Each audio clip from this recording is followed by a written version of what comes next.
ವೀಕ್ಷಕರೇ ನಮಸ್ಕಾರ. DCM DK Shivakumar ಅವರು ಸಿಎಂ ಆಗುವುದಕ್ಕೆ ಕಾತರರಾಗಿದ್ದಾರೆ. ಕಳೆದ 40 ವರ್ಷಗಳಿಂದ ರಾಜಕಾರಣದಲ್ಲಿರ್ತಕ್ಕಂಥ ಡಿಸಿಎಂ ಡಿಕೆ ಶಿವಕುಮಾರ್ ಅವರು ಸಿಎಂ ಹುದ್ದೆಗಾಗಿ ಬಿಗಿಪಟ್ಟು ಹಿಡಿದು ಕುಳಿತಿದ್ದಾರೆ.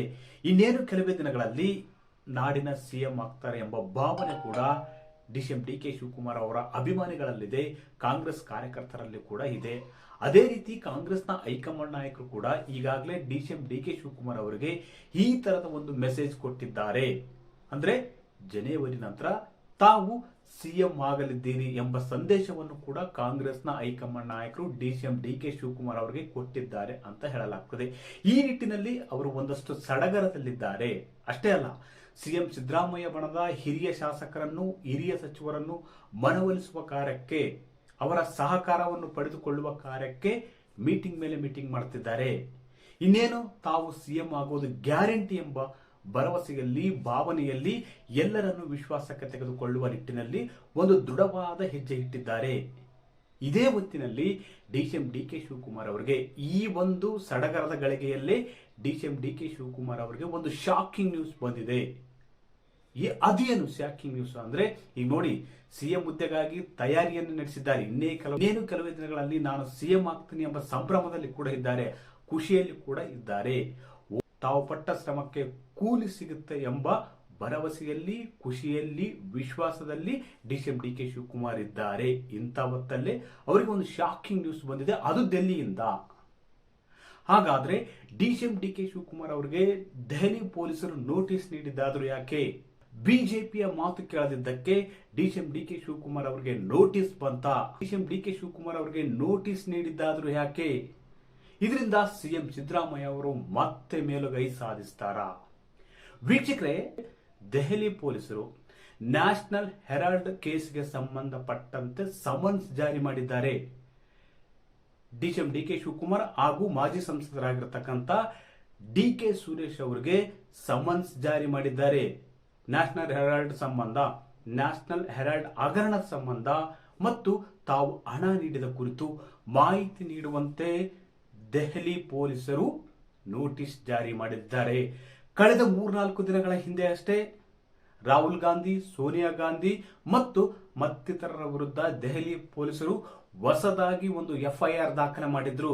ಇದರ ಬೆನ್ನಲ್ಲೇ ಈಗ ಡಿಸಿಎಂ ಡಿಕೆ ಶಿವಕುಮಾರ್ ಅವರಿಗೆ ನ್ಯಾಷನಲ್ ಹೆರಾಲ್ಡ್ ಪ್ರಕರಣದ ಸಂಬಂಧ ನೋಟಿಸ್ ನೀಡಿರುವುದು ರಾಜ್ಯ ರಾಜಕಾರಣದಲ್ಲಿ ಭಾರಿ ಸಂಚಲನಕ್ಕೆ ಕಾರಣವಾಗಿದೆ. ಅದು ಯಾಕಪ್ಪ ಅಂದ್ರೆ, ಡಿಸಿಎಂ ಡಿಕೆ ಶಿವಕುಮಾರ್ ಅವರು ಜನವರಿ ನಂತರ ಸಿಎಂ ಆಗ್ತಾರೆ ಎಂಬ ಹೊತ್ತಿನಲ್ಲಿ, ಸಡಗರದ ಹೊತ್ತಿನಲ್ಲಿ, ಖುಷಿಯ ಹೊತ್ತಿನಲ್ಲಿ ಈ ನೋಟಿಸ್ ನೀಡಿರುವುದು ಮತ್ತಷ್ಟು ಸಂಚಲನಕ್ಕೆ ಕಾರಣವಾಗಿದೆ.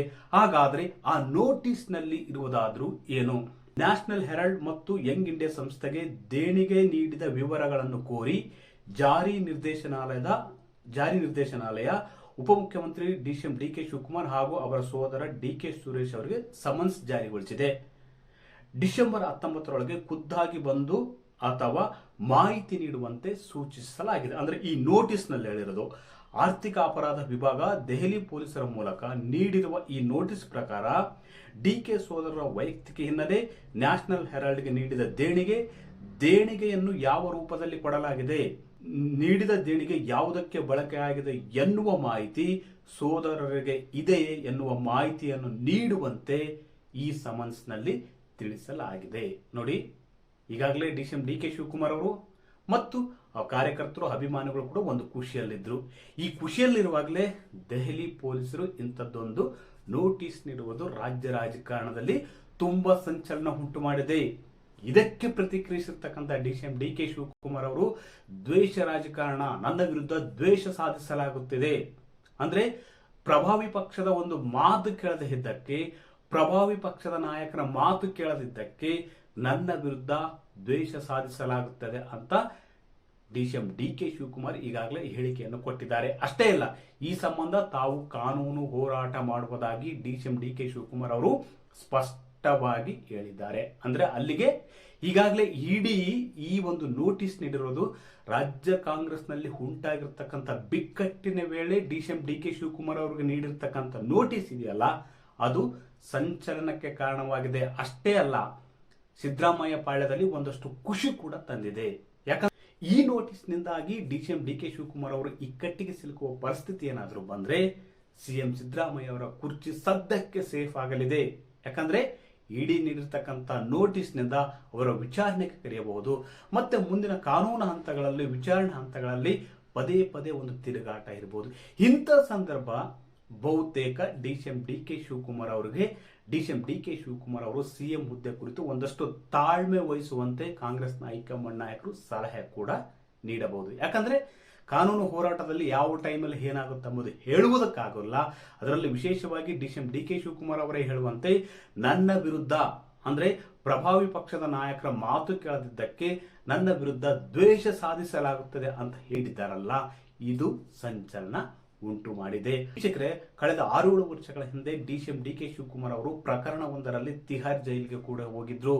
ತಿಹಾರ್ ಜೈಲಿನಿಂದ ಹೊರಗೆ ಬಂದ ಬಳಿಕ ಕಾಂಗ್ರೆಸ್ನ ಹೈಕಮಾಂಡ್ ನಾಯಕರು ಕೆಪಿಸಿಸಿ ಅಧ್ಯಕ್ಷರನ್ನಾಗಿ ಡಿಸಿಎಂ ಡಿ ಕೆ ಶಿವಕುಮಾರ್ ಅವರನ್ನು ನೇಮಕ ಮಾಡಿದ್ರು. ಈ ಮೂಲಕ ಕಾಂಗ್ರೆಸ್ ಪಕ್ಷವನ್ನು ಸಂಘಟಿಸುವ ಕೆಲಸ, ರಾಜ್ಯದಲ್ಲಿ ಅಧಿಕಾರಕ್ಕೆ ತರುವ ಕೆಲಸವನ್ನು ಡಿಸಿಎಂ ಡಿ ಕೆ ಶಿವಕುಮಾರ್ ಅವರು ಮಾಡಿದ್ರು. ಇನ್ನೇನು ತಾನು ಸಿಎಂ ಆಗ್ತೇನೆ ಅಂತ ಅಂತಿರುವಾಗಲೇ ಇವತ್ತು ಇಡಿ ನೋಟಿಸ್ ನೀಡಿದೆ. ಮುಂದೆ ಏನಾಗಲಿದೆ ಎಂಬುದು ಕೂಡ ತುಂಬಾ ಕುತೂಹಲ ಮೂಡಿಸಿರುವುದರಿಂದ ಸಿಎಂ ಆಸೆಗೆ, ಸಿಎಂ ಆಕಾಂಕ್ಷೆ ಇನ್ನೇನು ಈಡೇರಲಿದೆ ಎಂಬ ಹೊತ್ತಲ್ಲಿ ಇಡಿ ನೋಟಿಸ್ ನೀಡಿರುವುದು ಹೈಕಮಾಂಡ್ ನಾಯಕರಲ್ಲೂ ಕೂಡ ಒಂದಷ್ಟು ತಲ್ಲಣ ಸೃಷ್ಟಿ ಮಾಡಿದೆ. ಯಾಕಂದ್ರೆ ಏಕಾಏಕಿ ಡಿಸಿಎಂ ಡಿ ಕೆ ಶಿವಕುಮಾರ್ ಅವರಿಗೆ ಇಂಥ ವೇಳೆ ಸಿಎಂ ಹುದ್ದೆಯನ್ನು ಕಟ್ಟುವುದಕ್ಕೆ ಆಗಲ್ಲ. ಒಂದು ವೇಳೆ ಏನಾದರೂ ಹೆಚ್ಚು ಕಡಿಮೆ ಪರಿಸ್ಥಿತಿ ಆದರೆ ಅದು ಪಕ್ಷದ ವರ್ಚಸ್ಸಿಗೆ ಧಕ್ಕೆ ಆಗುತ್ತೆ ಎಂಬ ಭಾವನೆ ಕೂಡ ಹೈಕಮಾಂಡ್ ನಾಯಕರಲ್ಲಿದೆ. ಹೀಗಾಗಿ ಒಂದಷ್ಟು ತಡೆಯುವಂತೆ, ಒಂದಷ್ಟು ತಾಳ್ಮೆ ವಹಿಸುವಂತೆ ಡಿಸಿಎಂ ಡಿ ಕೆ ಶಿವಕುಮಾರ್ ಅವರಿಗೆ ಸಲಹೆ ಕೂಡ ಕೊಡುವ ಸಾಧ್ಯತೆ ಹೆಚ್ಚು. ಇದರಿಂದಾಗಿ ಸಿಎಂ ಸಿದ್ದರಾಮಯ್ಯನವರ ಕುರ್ಚಿ ಮತ್ತಷ್ಟು ಗಟ್ಟಿಯಾಗಲಿದೆ, ಮತ್ತಷ್ಟು ಕೂಡ ಮುಂದಕ್ಕೆ ಹೋಗುವುದಂತೂ ಗ್ಯಾರಂಟಿ. ವೀಕ್ಷಕರೇ, ಈ ಮಾಹಿತಿ ನಿಮಗೆ ಇಷ್ಟವಾದಲ್ಲಿ ವಿಡಿಯೋ ಶೇರ್ ಮಾಡಿ, ಲೈಕ್ ಮಾಡಿ, ಕಮೆಂಟ್ ಮಾಡಿ.